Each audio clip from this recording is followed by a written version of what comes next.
I will be reading from the New International Version Bible. And it says here, "What good is it for someone to gain the whole world yet forfeit their soul?" What good is it for someone to gain the whole world yet forfeit their soul? The title of tonight's message is Your Most Powerful Miracle. Your Most Powerful Miracle. 3 weeks ago sa lugar na ito, that was Friday night, a friend pastor of mine told me that he had not experienced a miracle.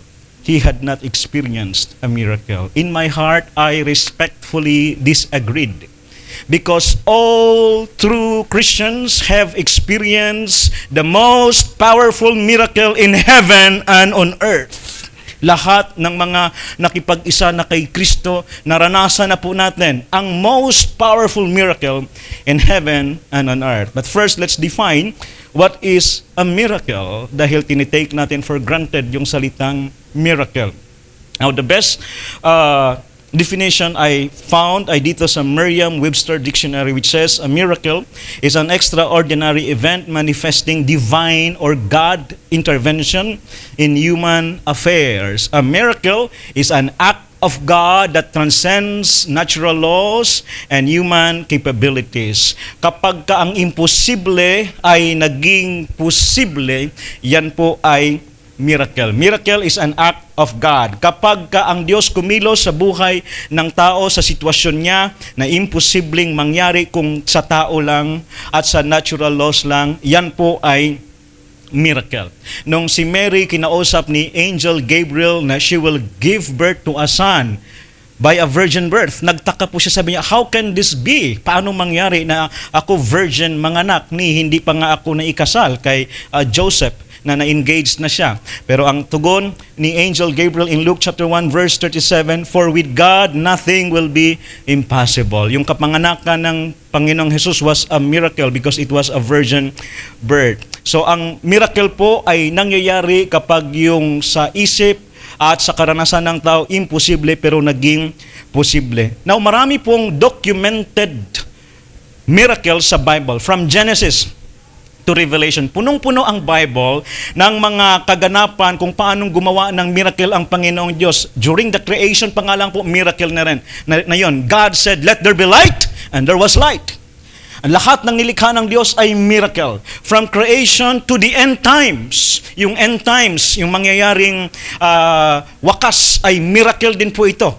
At although ito'y mangyayari pa lang, pero yan po'y miracle din na gagawin ng Panginoong Diyos. Ulitin ko po, when you read the Bible, Genesis to Revelation, hindi na uubusan ang Bible ng mga pangyayari na kung saan ang Diyos ay gumagawa ng himala. For example, si Sarah, wife of Abraham, she gave birth to a son, Isaac, at age 90. 90. That's 90. 90. Hindi po yan posible sa tao. Sa anumang kapanahunan, wala pang naimbento na ang ganong edad ay mabubuntis, magkakanak. This is a miracle. And then the Israelites, we know na they walk on a dry ground when God divided the Red Sea. This was a miracle. And then during the time of Joshua, in Joshua chapter 10, nung siya at ang mga Israelites, mga sundalo nakipaglaban against the Amorites, kapag ka po naabutan sila ng dilim, tiyak na sila'y matatalo. Pero hanggat hindi didilim, hanggat maliwanag, mananalo sila. And what happened in Joshua chapter 10? The sun stood still. If I may rephrase it, the earth stopped revolving around the sun. Tumigil sa pag-ikot ang mundo sa araw. At kapag tumigil, tumirik lang ang sun ay tumirik lang, hindi gumalaw. At kaya nag-extend ng full day ang araw na yon. Ang araw po ang bilang from 6 a.m. to 6 p.m. That's 12 hours. Na buong maghapon, maliwanag. Pero sa time ni Joshua, hindi po gumalaw ang araw. 6 a.m. to 6 p.m., ang oras lang ang lumipas. 7 p.m., ang araw nandyan pa rin. Inabot ng 12 midnight, tanghaling tapat pa rin. Umabot ng umagang-umaga, 6 a.m., ang araw nandyan pa rin. So for a full day, the sun stood still. And so Joshua and the Israelites defeated the Amorites. That was a miracle. Maraming miracles. Si Prophet Balaam, I am really amazed on this. Yung kanyang donkey nagsalita, kinausap si Prophet Balaam, ito po ay miracle. Ang daming miracle na record sa Bible during the time of Moses in Numbers chapter 21. Yung bronze snake na inilagay sa pole or flagpole, yung mas familiar tayo sa flagpole, so yung mahabang kahoy, inilagay doon sa ibabaw ang bronze snake, at that time, dahil sa katigasan ng ulo ng mga Israelita, marami po, thousands of them ay kinagat ng venomous snake. At that time, walang gamot sa venomous snake. So tiyak na silang lahat ay mamamatay. Yung sino man nakagat ng mga venomous snake, mamamatay.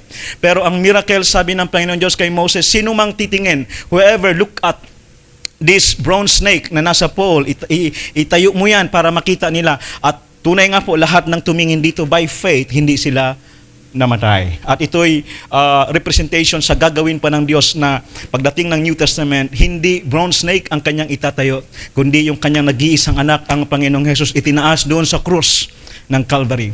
Nakabayubay si Jesus Christ, at sino mang tumingin kay Jesus Christ by faith, bagamat siya ay nakagat ng ahas sa kasalanan karumihan, hindi siya mamamatay. So ang daming miracles ginawa ni Lord, both Old Testament and New Testament. I can't tell you one by one dahil maubusan tayo ng oras. Sa New Testament, we know na si Jesus Christ gumawa ng iba't ibang mga miracle. Andyan yung lumakad siya sa tubig. Yung first miracle niya was turning water into wine.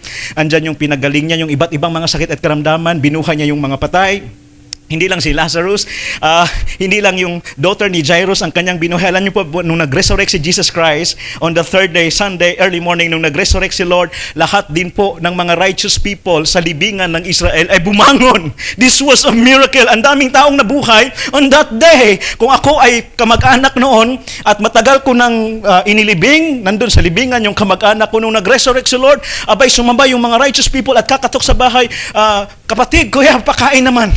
This is a miracle. Ang dami pong miracle na ginawa ng Panginoon. Lumakad siya sa ibabaw ng tubig, nagpakain siya ng libo-libong mga katao. Ang mga bingi ay kanyang binigyan ng pandinig. He opens the ears of the deaf. He loosened the tongues of the mute. Yung mga, si Brother Ebbs, di makapagsalita. So the Lord can open His tongue para makapagsalita. And He gave sight to the blind. Ang daming we know kung anong mga ginawang miracle ng Panginoong Jesus. Marami pong klaseng miracles, and until today, gumagawa ng miracle ang Panginoon. I have personally experienced God miracle working in my life, in my Christian journey. Po, dahil buhay ang Diyos, makapangyarihan siya, hindi siya patay. He is the same yesterday, today, and forever. Personally, naranasan ko yung miracle ni Lord. I have ministered to people who were demon-possessed. They were delivered. And this was a miracle kasi wala akong power. Wala akong power. Hindi kaya ng doctors na pagalingin. Hindi alam ng doctors kung ano nangyari sa tao. Bakit umikot ng 360 degrees yung ulo ng tao.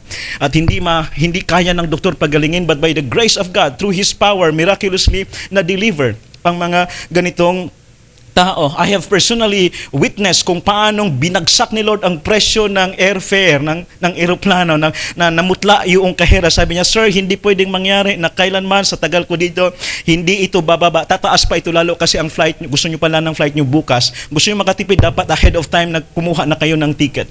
And then, pabalik-balik ako hanggang sa bago mag-close. Dalawa kami ng kapatid ko, namutla siya. Namutla yung kahera sa Bohol kasi pauwi ako dapat dito. Dahil wala pang pasok, I need to preach. That was Friday, kailangan Saturday makarating ako dito. Namutla siya, hindi siya makagalaw. Sabi niya, sir, teka lang, hindi ko alam kung ano nangyayari. But kung ano man nangyayari, ang presyo po ay bumagsak. Naging 1,000 plus na lang kada ticket. At sabi niya, dalawa lang ito, sir.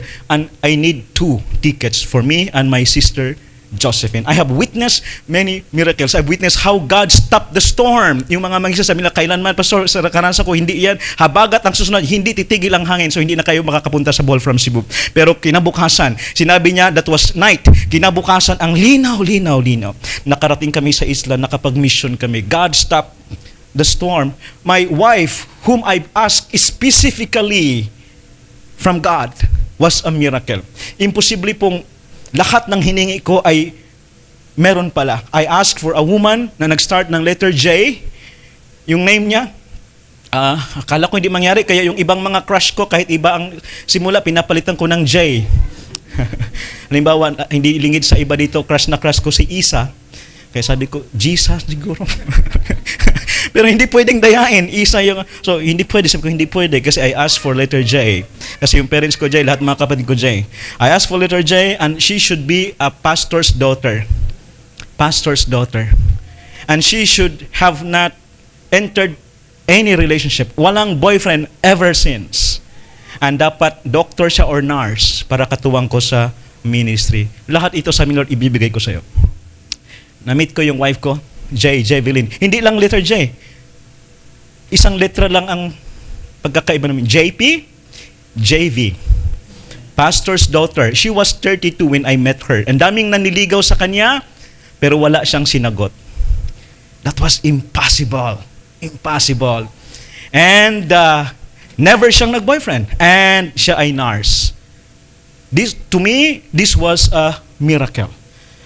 This was a miracle. Hindi imposibleng makahanap ako ng ganitong babae. Ang daming kung naranasang yung miraculous provision ni Lord financially. Narinig niyo ako ng mga nakaraang Sunday during my fasting. Malinaw yung message ni Lord sa akin as I read His Gospel. Ang sabi ng Panginoong Jesus, JP, mula ngayon, ang ministry mo na ay bukod sa magpapakain ka ng Word of God, you serve people. Pakainin, paghandaan ng pagkain, wag na wag kang manghingi sa mga tao. Ikaw ang magbigay sa kanila. Ipagluto mo sila, asikasuhin mo, wag mo silang pauwiin ng nagugutom. And so, malinaw sa akin. So, yes Lord, I will do it. And for 40 days, during my fasting for 40 days, the Lord taught me never to trust man, never to ask money from man.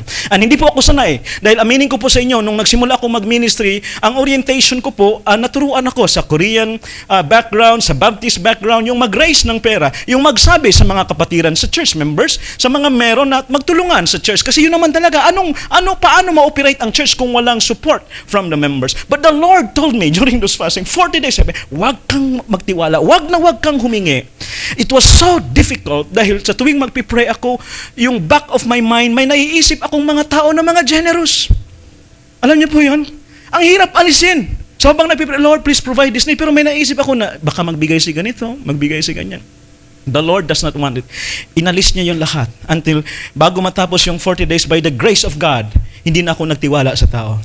Wala na akong naisip na tao na sino mang tutulong at wala akong minessage, wala akong nilapitan na sino mang tao para tulungan ang pangangailangan sa church. True enough. Sabi niya, magpakain ka, ako magpo-provide. Hindi mo kayang mag-provide, pero kaya mong mag-serve, kaya mong magluto, kaya mong mag-asikaso. So this is what you should do and I will provide. So ito po, dumating na ang June after my fasting. So nagpakain.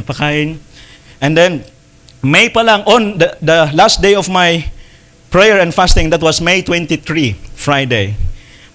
Evening, kakain na ako ng soft kasi last day ko na yun ng fasting. Tanghali pa lang, nagpa-message na ako kay Pastor JB, patanong kay Pastor Christian, he was the treasurer at the time, how much ang cash on hand ng church? Kasi gusto ng Lord magpakain ako. Huwag akong humingi sa tao. Huwag akong magparinig sa tao, kundi kay Lord lang ako magtiwala at magpakain ako. The Lord will provide. Tinanong ni Pastor J, Pastor Christian, how much daw yung cash on hand? Ang reply ni Pastor Christian, he is here, sabi niya, i-check ko po, 2 pesos na lang po talaga. Sabi ni Pastor Christian, he is here. Are you here, Pastor Christian? Amen. Nasa chat nyo, no? Ayan. Nasa chat. And then, sabi ko kay Pastor JV, mas na-excite ako. Sabi ko, sabihin mo kay Pastor Christian, wag niyang sabihin lang. Sabihin mo sa kanya, praise God, merong 2 pesos. Dahil sa 2 pesos na yan, kagaya ng 2 isda, i-multiply ni Lord, mapapakain ng mahigit sa 5,000. So I praise God on that. Following week, wala akong hiningian, wala akong nilipitin kahit sino, pagkain sa church. And then, that was Monday, June 10, Monday. Meron akong pinaglutuan, nag-ikot ako sa mga members para maghatid ng pagkain, bukod pa dito sa church, kasi yun ang gusto ni Lord. Busugin sila sa salita ng Diyos, minister to them, and then pakainin sila. Ito ang gusto ng Panginoon. Alam niyo po, mahal na mahal kayo ni Lord. Kakaiba ang church na ito. Walang contribution dito.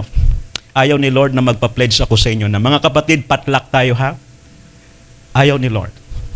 Gusto ni Lord, alam niyo kung gusto niya? Gusto niyang gawin ko yung ginagawa niya. When the Lord was here more than 2,000 years ago, siya ang nagpapakain. Hindi siya nanghihingi. Siya ang nagpapakain. So, by faith, pakain tayo. Walang kapera-pera. But June 10, Monday, mayroon akong pinaghainan mag-asawa, para pakainin, never manghingi kasi dapat magbigay. Ako magbigay. So kami ni wife ko nagbigay. Nag-ikot, after ko maluto, nag-ikot ako kahit umuulan, nag-ikot ako sa iba na alam kong walang-wala, binigyan ko ng pagkain. Bumalik ako doon, after namin na nandun, kumakain, sabi nung brother na yon, sabi niya, Pastor, kaya niyo bang magbuhat ng isang sakong bigas? Alam ko pong isang sakong bigas, 25 kilos. Kahit 25, ngayon kasi 25. Sabi ko, mga ilang linggo na naman ako nakakain at tinansya ko yung lakas. Kaya ko po yan, 25.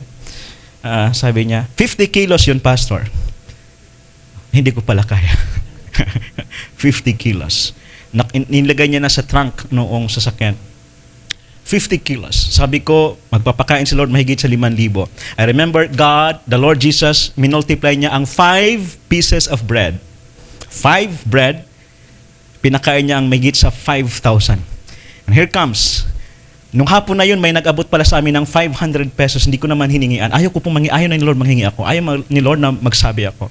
May nag-abot ng 500. So lahat 5. Yung gabi, 50 kilos.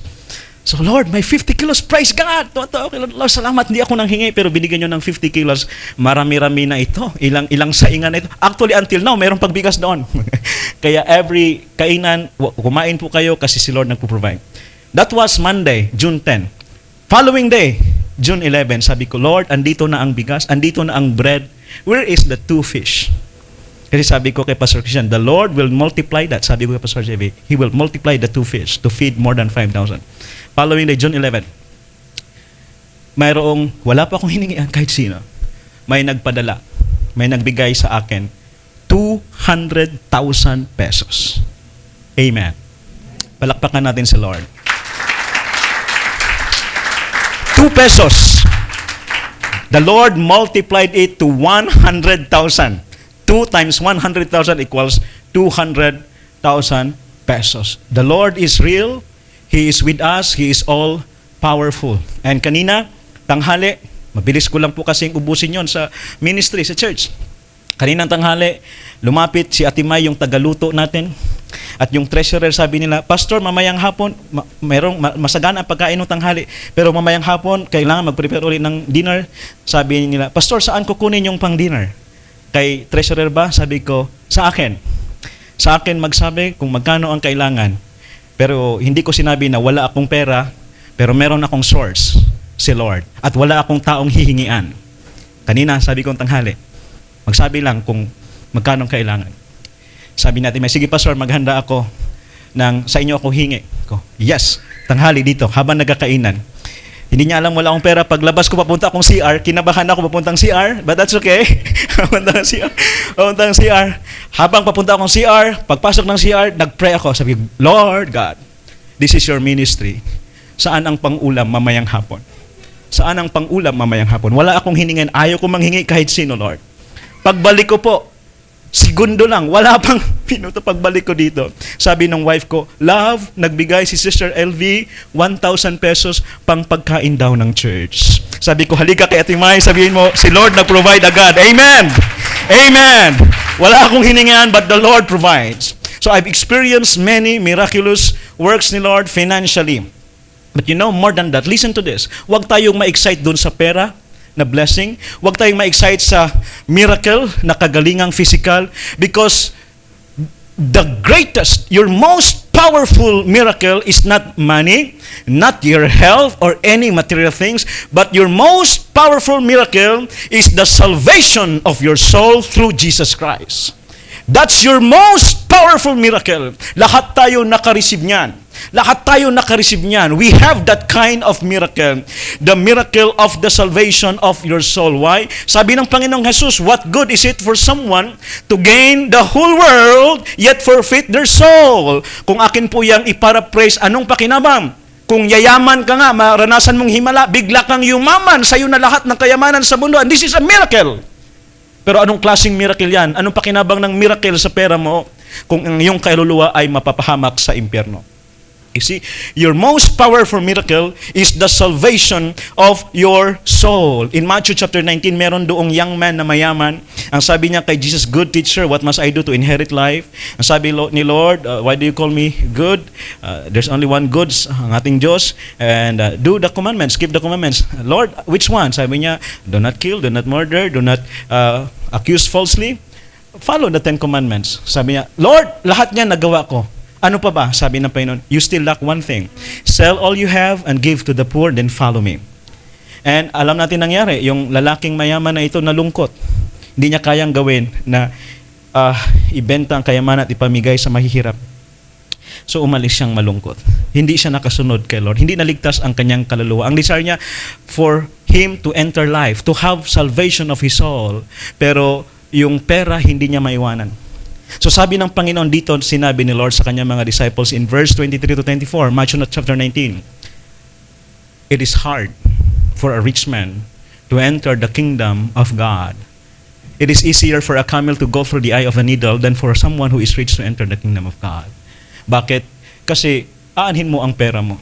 Aanhin mo yung kayamanan sa mundo kung ang kaluluwa mo naman ay mapahamak. Mas mahalaga ang kaligtasan ng kaluluwa kaysa anumang material blessings. Alam ito ni Zacchaeus. Mayaman si Zacchaeus, pero nung nasumpungan niya ang salvation of his soul, look at what he said in Luke chapter 19. Verse 8 to 9, "But Zacchaeus stood up and said to the Lord, 'Look, Lord, here and now I give half of my possessions to the poor, and if I have cheated anybody out of anything, I will pay back 4 times the amount.' Jesus said to him, 'Today, salvation has come to this house.'" Naunawaan ni Zacchaeus po. Mayaman po siya, pero wala siyang powerful miracle sa buhay niya kasi hindi paligtas ang kanyang kaluluwa. But the day he encountered Jesus, he understood, he realized that the true blessing is not the abundance of your material possessions. The true blessing, the true miracle is not financial miracle. The true blessing is that your sins are forgiven and your soul is saved through Jesus Christ. That's the true, most powerful miracle na pwedeng makamtan ng tao. Ulitin ko, sapagkat sabi ng Panginoong Jesus, aanhin mo ang kayamanan, aanhin mo ang miracle ng kayamanan kung ang iyong kaluluwa ay hindi ligtas. So the most powerful miracle that you have is the salvation of your soul. Para sa ibang tao, akala nila na ang most powerful miracle ay yung kagalingan physically. Pag may terminal illness ka, and then naghimala, gumaling ka, nadugtungan ang buhay mo ng 20 years, 30 years, but I tell you, aanhin mo ang gumaling ka nga physically, humaba nga ang buhay mo, but after that, your soul will perish in hell. The Lord said in Matthew chapter 18, verse 8 to 9, "If your hand or your foot causes you to stumble, cut it off and throw it away. It is better for you to enter life maimed or crippled than to have 2 hands or 2 feet and be thrown into eternal fire." Di bali daw kulang ka ng paa o kulang ka ng kamay, basta sa heaven ka, kaysa kumpleto ka ng paa. Ibig sabihin, gumaling ka, miraculously healthy ka, gumaling ka sa karamdaman, and yet your soul perishes in hell. Verse 9, "And if your eye causes you to stumble, gouge it out and throw it away. It is better for you to enter life with 1 eye than to have 2 eyes and be thrown into the fire of hell." In other words, di baling hindi mo na-receive ang miracle of seeing. Kung bulag ka, hindi pa rin nakakita ang mata mo. Ang mahalaga ay naligtas ang iyong kaluluwa. Aanihin mong nakakita ka nga sa iyong ng mata mo, nabuksan ang mata mo, nabuksan ang pandinig mo, gumaling ka nga, pero ang kaluluwa mo ay mapapahamak. So the most powerful miracle in your life is the salvation of your soul. Dahil dati po tayo yung mga patay spiritually. Ephesians chapter 2 verse 1.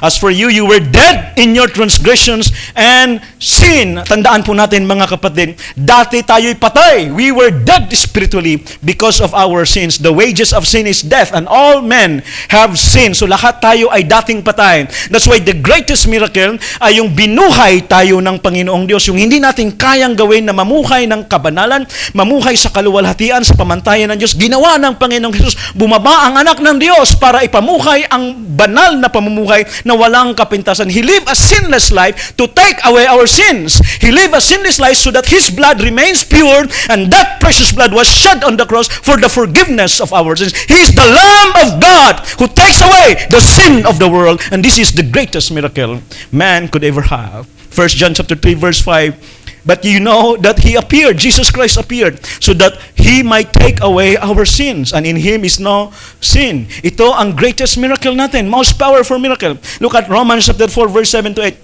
Blessed are those whose transgressions are forgiven, whose sins are covered. Blessed is the one whose sin the Lord will never count against them. This is the true, most powerful miracle, mga kapatid. Yung kasalanan mong napakarumi, na hindi kayang bayaran ng anumang salapi ang ating mga pagkakasala. Kaya nga kahit gaano kayaman ng tao, hindi niya pwedeng bayaran ang Diyos na Panginoon, papasukin mo ako sa langit, ito ang pera, papasukin mo ako. Walang anumang halagang pera para makaligtas ng kaluluwa. Pag samasamahin man lahat ng kayamanan ng mundo, hindi lang sa planet Earth, but all the riches in the entire universe, it cannot save man's soul. It cannot pay the price of your sins. Only the blood of Jesus Christ can cleanse us from our sins. And this was a miracle. So here is your most powerful miracle. By God's mercy and grace, we who were once dead are now made alive in Christ Jesus our Lord. Amen. Yan ang true, most powerful miracle. Dati tayong patay sa Espiritu, pero ito ang true, powerful miracle na buhay tayo in Christ Jesus. That's why in Ephesians 2 verse 4 to 5 says, but because of His great love for us, God, who is rich in mercy, made us alive with Christ. Made us alive with Christ. Even when we were dead in transgressions. It is by grace you have been saved. So finally, ulitin ko lang, your most powerful miracle is the salvation of your soul through Jesus Christ. So don't ever say that you have not experienced God's miracle. Let us pray. Father, thank you